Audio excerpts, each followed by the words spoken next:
Before he became Rocky, he was homeless, broke, and rejected over 1,000 times. Most people know Sylvester Stallone as the tough, unstoppable fighter from Rocky. But very few know the real fight he survived long before he stepped into the ring. His story isn't about muscles or movies. It's about a man who refused to give up when life told him he had nothing left. Stallone was born with complications that left part of his face paralyzed, giving him the slurred speech and crooked smile people instantly recognize today. But as a child, that made him a target. Kids bullied him. Teachers doubted him. People assumed he would never be successful, especially not in acting. But Stallone had something more powerful than perfect speech. He had unbreakable belief. He chased his dream in New York with no money, no support, and no backup plan. He worked odd jobs, slept in bus stations, and struggled to buy food.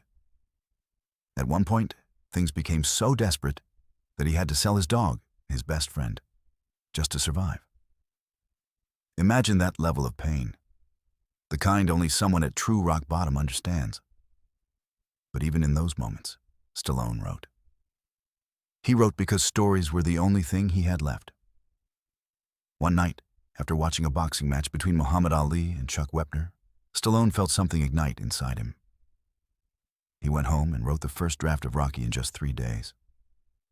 When he tried to sell the script, studios liked the idea, but not him. They wanted a real star. They wanted someone with perfect speech, perfect looks, perfect life. Stallone said no. He insisted that if they wanted the script, they had to take him as the lead actor. Studio after studio rejected him. Some offered huge money for the script alone, but without him, he still said no, because his dream wasn't to sell the story, his dream was to live it. Finally, one studio agreed, for a tiny budget, with Stallone as the lead. That decision changed his life. Rocky became an Oscar-winning film, a global phenomenon, and one of the greatest underdog stories ever told. And Stallone's message echoed around the world. It's not about how hard you hit. It's about how hard you can get hit and keep moving forward. His life proves something powerful. Your dream is not too big. Your situation is not too broken. And your struggle is not the end of your story. Sometimes the world will say no 1,000 times. You only need one yes, and the courage to keep fighting until it comes.